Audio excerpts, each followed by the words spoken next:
설을 하루 앞둔 금요일 오후 3시, 갑자기 무슨 소리야. 주인공은 당신까지 남편과 이러면 난 함께 정말 무서워. 시댁으로 괜찮아. 향했습니다. 같이 이겨내면 돼. 차창 우리가 이 일을 밖으로는 계속할 수 있을지 설 모르겠어. 연휴를 앞두고 갑자기 무슨 바쁘게 소리야. 움직이는 사람들, 당신까지 이러면 난 정말 붐비는 무서워. 마트, 괜찮아. 즐겁게 같이 손을 이겨내면 잡고 돼. 걷는 우리가 이 일을 가족들이 계속할 수 있을지 보였습니다. 모르겠어. 갑자기 남편은 무슨 소리야. 운전대를 잡은 채 당신까지 이러면 난 정말 말했습니다. 무서워. 여보, 괜찮아. 같이 엄마 이겨내면 오늘 돼. 좀 우리가 예민하실 이 일을 수도 계속할 수 있어. 있을지 모르겠어. 준비할 게 갑자기 무슨 많대. 소리야. 주인공은 당신까지 이러면 난 억지 정말 웃음을 무서워. 지으려 했지만 괜찮아. 같이 이겨내면 벌써부터 돼. 우리가 이 속이 일을 살짝 계속할 수 있을지 답답했습니다. 모르겠어. 갑자기 무슨 괜찮아. 소리야. 뭐 당신까지 매년 이러면 난 정말 그랬잖아. 무서워. 하지만 괜찮아. 같이 마음은 이겨내면 돼. 전혀 우리가 괜찮지 이 일을 계속할 수 않았습니다. 있을지 모르겠어. 결혼한 지 10년째, 명절은 아직도 시험 보는 날처럼 느껴졌습니다. 남편의 어머니, 그러니까 시어머니는 결혼 전부터 주인공을 탐탁지 않아 했습니다. 가난한 집딸이라 좀 불안하다. 직업도 그냥저냥이고 말은 차마 대놓고 하진 않았지만 은근이라는 말로는 부족할 만큼 명확했습니다. 시댁에 도착하자 아파트 13층 문이 열렸습니다. 이미 음식 냄새가 복도까지 풍겨 나왔습니다. 시어머니는 마중도 나오시지 않고 소파에 앉아 어서 들어오라는 말과 동시에 주인공의 손에 앞치마를 슬쩍 쥐어주었습니다. 거실에서 TV를 틀어놓고 앉는 시아버지와 남편. 사소한 잡담을 나누며 TV를 켜자마자 어김없이 시사 프로그램이 흘러나왔습니다. 시어머니는 부엌으로 들어온 주인공에게 말했습니다. 오늘 해야 할 게 만만치 않아. 잡채 전 동그랑땡 고기 양념. 손 빠르게 움직여야겠다 얘야. 주인공은 속으로 또 시작이군 하고 생각했지만 표정은 최대한 담담하게 유지했습니다. 당근과 오이, 양파를 썰며 몇 시간째 서서 일하고 있는데 남편은 부엌 문턱 근처로 와서 말했습니다. 여보, 힘들지? 나 뭐 도울 거 없어? 하지만 그 말이 끝나고 시어머니의 시선이 남편에게 꽂혔습니다. 넌 가서 아버지랑 얘기해. 부엌 일은 남자들이 괜히 끼면 더 번거로워. 그리고 며느리가 하는 게 맞지. 그 말에 남편은 눈치를 보더니 그래. 나 있으면 더 복잡하지. 다시 거실로 돌아갔습니다. 부엌에 남은 건 지글지글 끓는 기름 소리와 시어머니의 익숙한 지시뿐이었습니다. 시간은 오후 6시를 넘어갔습니다. 잡채 양념을 맞추던 주인공에게 시어머니가 뒤에서 말했습니다. 조금 싱겁네. 너희 집에서는 이렇게 하나 보지. 그냥 말 같지만 이런 말이 10년 동안 반복되면 그게 얼마나 깊은 상처가 되는지 아마 겪어본 사람만 알 겁니다. 전 부칠 때도 너무 얇다, 너무 두껍다, 기름이 많다, 불 조절이 이렇다 저렇다. 하나하나가 너는 부족하다라는 말처럼 들렸습니다. 주인공은 조용히 웃으며 넘겼습니다. 그러지 않으면 명절이 더 힘들어지니까요. 하루 종일 서 있다 보니 다리가 욱신거렸습니다. 주인공은 아침에 샌드위치 반개, 점심에는 양파 조각 2개가 전부였습니다. 기름 냄새에 머리가 아찔하고 부엌의 뜨거운 열기에 숨이 막히는 느낌. 그런데 그 순간 시어머니가 전 한 장을 들어올리며 말했습니다. 아이고, 이건 가장자리 다 타버렸네. 그냥 다시 해. 그 말이 마지막 한 방처럼 느껴졌습니다. 그리고 눈물이 뚝 떨어졌습니다. 아무 소리도 없이 조용히 흐르는 눈물. 손등으로도 닿기 전에 이미 한두 방울이 전 부치는 팬 옆 바닥에 떨어졌습니다. 시어머니는 그 모습을 보고 당황한 듯 멈춰 섰습니다. 왜 울어? 하지만 그 질문에도 주인공은 바로 대답하지 못했습니다. 잠시 후 주인공은 겨우 말을 꺼냈습니다. 저 어머니한테 잘하고 싶어서 항상 신경 쓰고 최선을 다하는데 제가 뭘 해도 늘 부족하게만 보이는 것 같아요. 그 말은 단 한 번도 시어머니에게 말해본 적 없는 마음속 깊이 숨겨두었던 말이었습니다. 시어머니는 그 말을 듣고 표정이 잠시 굳었습니다. 하지만 아직은 그 말의 무게가 완전히 가닿지는 않았습니다. 그저 예민한 애 내가 좀 심했나? 그 정도의 생각이 스쳐가는 정도였죠. 남편은 멀리서 눈치를 봤지만 감히 끼어들 용기는 없었습니다. 저녁을 마치고 시어머니는 설거지를 며느리에게 맡겨두고 거실로 가려다 잠시 발걸음을 멈췄습니다.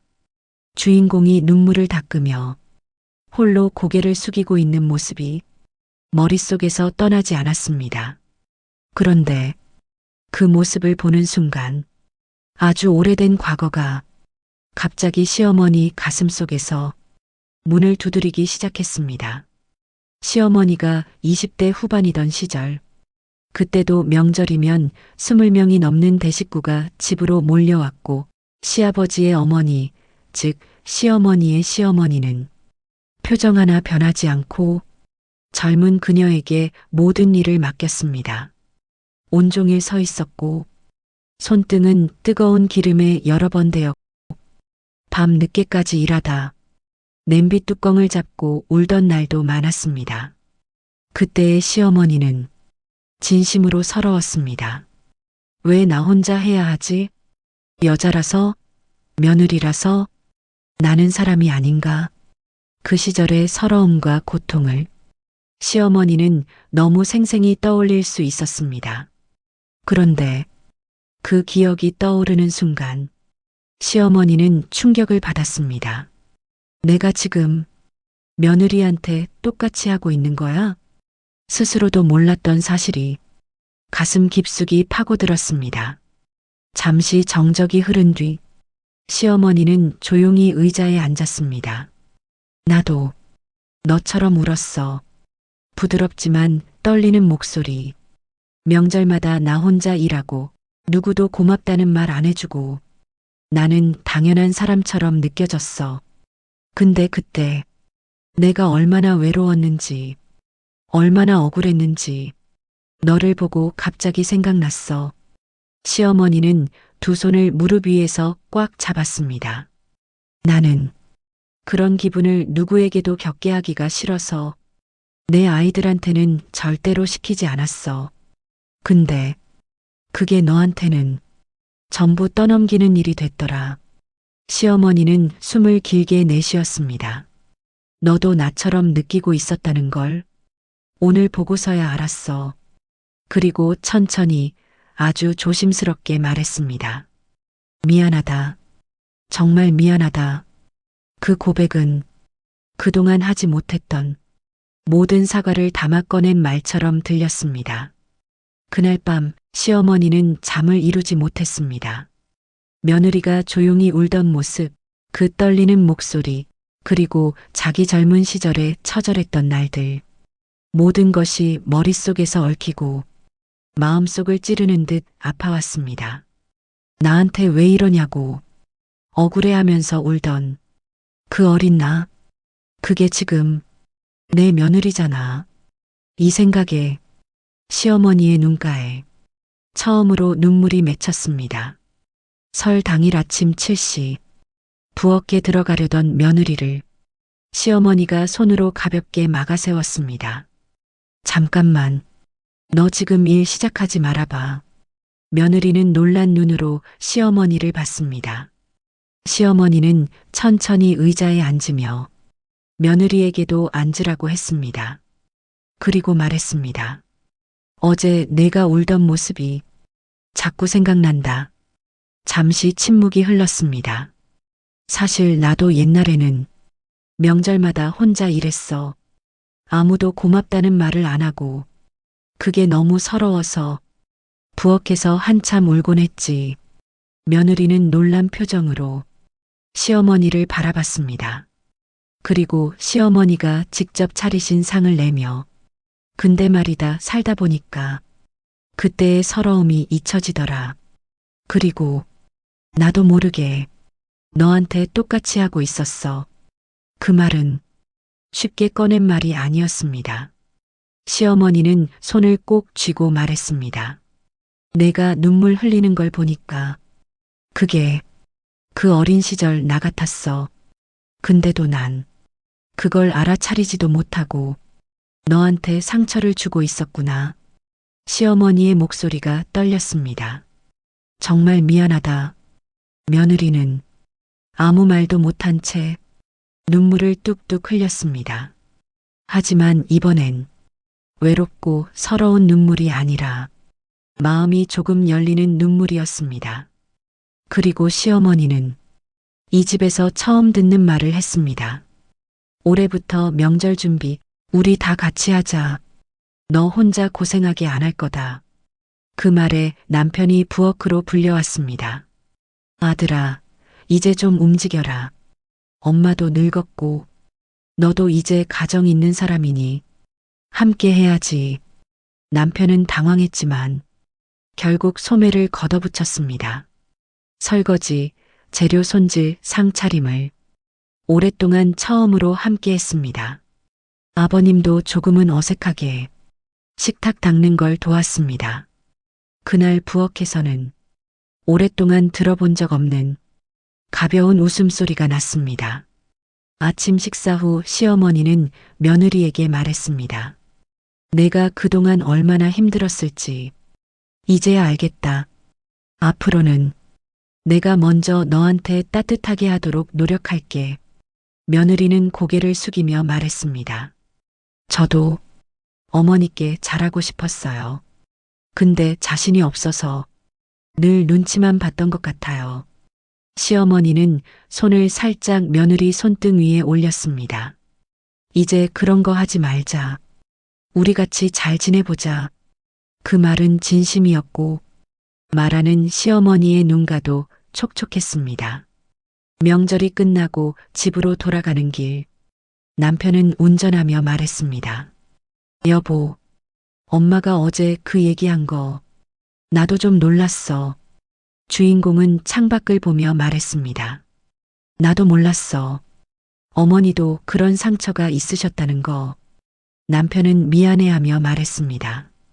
이제부터 나도 오해 안 생기게 명절 일 같이 할게. 주인공은 그 말이 진심이라는 걸 느낄 수 있었습니다. 명절 내내 무겁기만 했던 그 7년의 공기가 이번 설에서 조금씩 바뀌고 있었습니다. 몇 달 후 추석. 이번에는 시어머니가 먼저 단체 카톡방에 메시지를 보냈습니다. 올해는 음식 많이 하지 말자. 우리는 적당히 먹는 집으로 가자이으 치으. 다 같이 만들자. 실제로 추석 당일 시어머니는 며느리에게 말했습니다. 동그랑땡은 내가 하고 잡채는 내가 하고 설거지는 아들이 하고 고기 구이는 아버지. 식탁은 누가 시켜서 한 음식이 아니라 누가 함께 만든 음식으로 차려져 있었습니다. 그날의 분위기는 몇 년 동안 느껴본 적 없는 따뜻함이었습니다. 그리고 시어머니는 식탁 끝에 앉아 조용히 이렇게 말했습니다. 옛날에 내가 힘들었던 그 명절들이 너한테만 이어지지 않아서 나는 그게 참 고맙다. 며느리는 웃으며 말했습니다. 어머니 덕분이에요. 이 이야기를 끝으로 명절이라는 것이 누군가에게는 즐거움이지만 누군가에게는 큰 부담이 됩니다. 하지만 서로의 입장에서 한 번만 바라보면 그 부담은 금세 따뜻한 마음으로 바뀔 수 있습니다. 이 가족처럼 말이죠. 서로의 과거를 이해하고 진심을 나누고 상처를 되풀이하지 않으려는 노력. 그게 진짜 가족이 되는 과정이 아닐까요? 오늘 이야기 여러분 마음에도 따뜻함이 남았으면 좋겠습니다.